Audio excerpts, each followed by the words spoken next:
Good afternoon, ladies and gentlemen.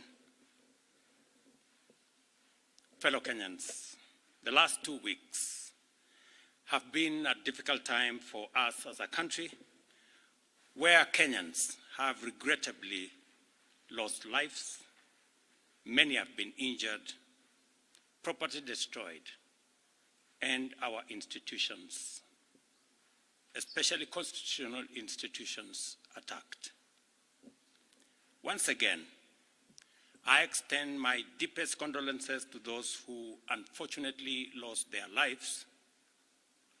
One life, as we all know, lost is a life too many.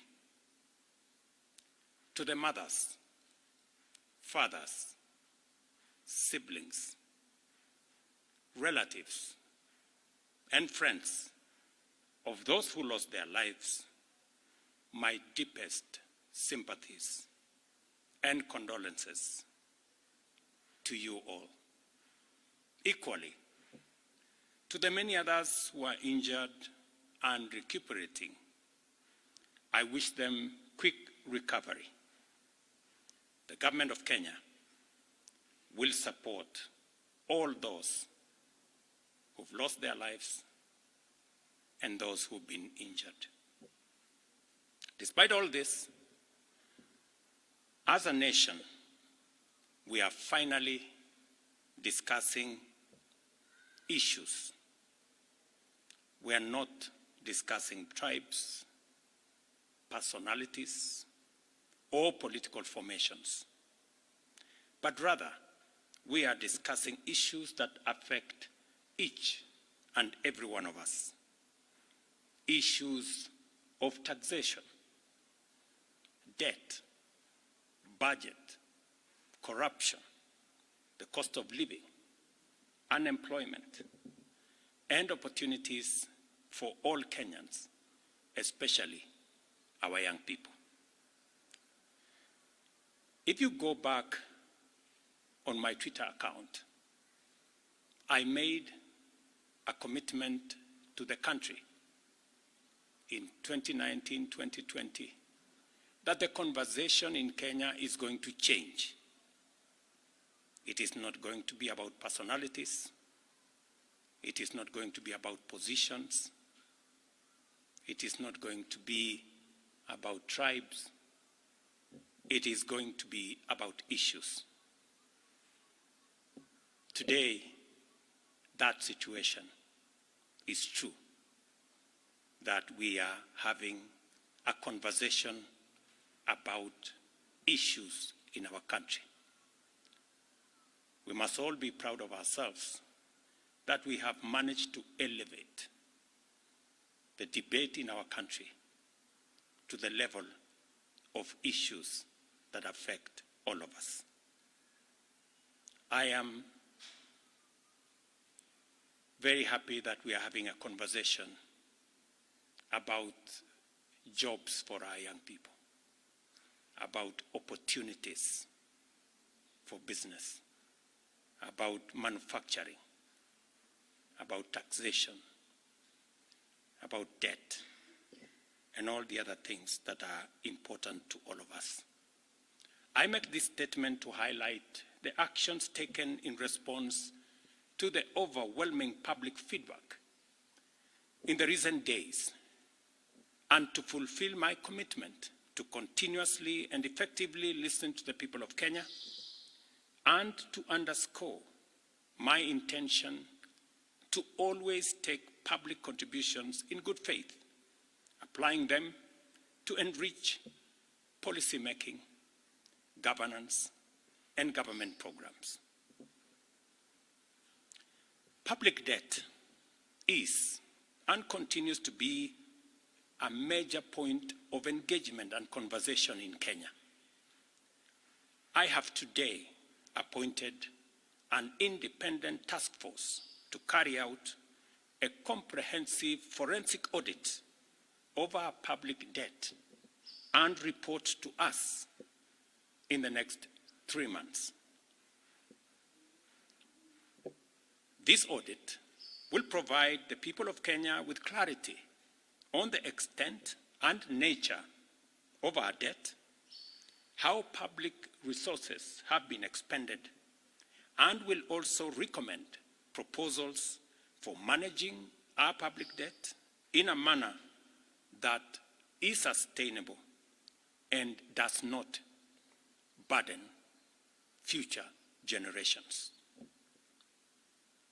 The consequence of withdrawing the finance bill is the reduction of our revenue targets by 346 billion. Over the last few days, our Treasury team has been assessing the adverse impact of either reducing the budget by 346 billion in full or borrowing the 346 billion in full. And cutting the entire amount in our assessment would significantly and drastically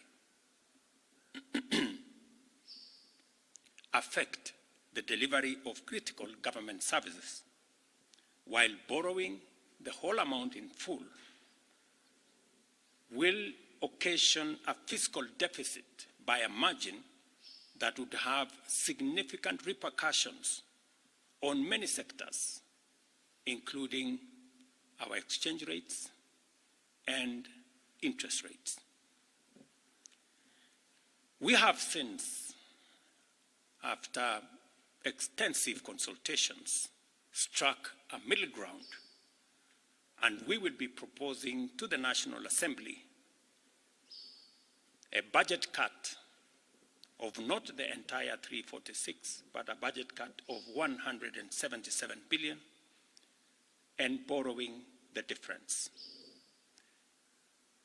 Whatever we are going to borrow, the difference, will increase our fiscal deficit from what I intended to be 3.3% of our GDP. It will now go up to 4.6% of GDP, still lower than last year, and will be used to fund some of our critical government services. We will use the money that we will borrow to protect funding for some of the critical areas that the people of Kenya have asked me to protect. They include hiring of junior secondary school teachers and medical interns, funding the milk stabilization program for our dairy farmers, reviving our stalled road projects that are in many parts of Kenya, retaining the fertilizer subsidy program that has helped us manage our cost of living, settling the debt owed to farmers in our coffee sector, capitalizing the coffee cherry fund to support our farmers in that sector, enabling public-owned sugar mills to pay outstanding debts to sugarcane farmers for their deliveries, additional funding for higher education, new funding model that was in our plan will now receive additional funding, settling arrears owed to counties, settling arrears for NGCDF, and settling arrears for our pensions. Accordingly, in keeping with the enhanced austerity measures we have committed to implement and align government expenditures within the budgetary implications of the withdrawal of the Finance Bill 2024, the following actions shall be taken with immediate effect towards the realization of the new budget. 47 state corporations with overlapping and duplicating functions will be dissolved, resulting in the elimination of their operational and maintenance costs, and their functions will be integrated into the respective line ministries.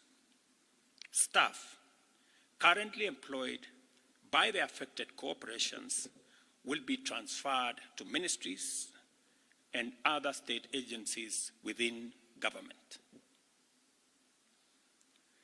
The decision to fill the position of Chief Administrative Secretaries is hereby suspended. The number of advisors in government shall be reduced by 50% within the public service with immediate effect.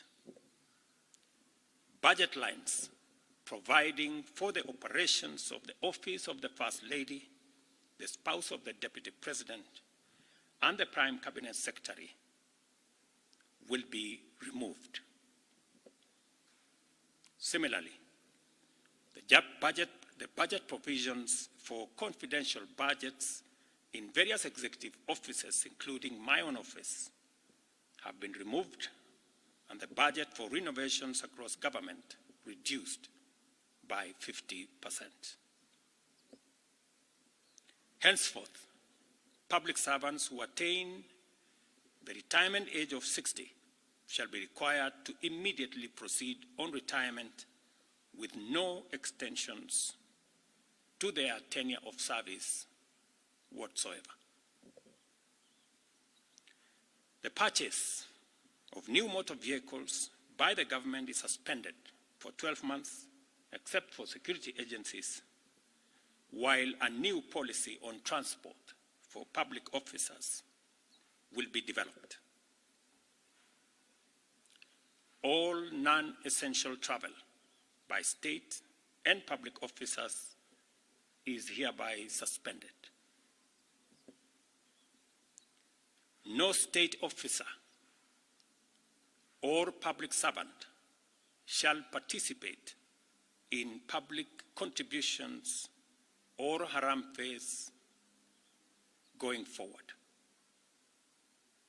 The Attorney General is hereby directed to prepare and submit legislation to this effect and develop a mechanism for structured and transparent contributions for public, charitable, and philanthropic purposes. These measures will be followed by changes in government that I will be making shortly.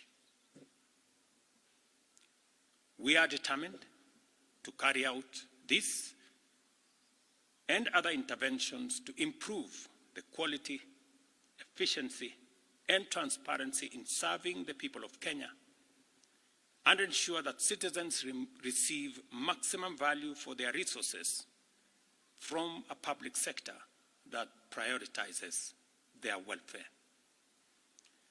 I believe these changes will set out our country on a trajectory towards economic transformation, enabling us to achieve the strategic objectives of the bottom-up economic transformation agenda and deliver our commitment to radically enhance opportunities for all Kenyans and transform our country. Thank you very much. God bless you, and God bless our great country, Kenya.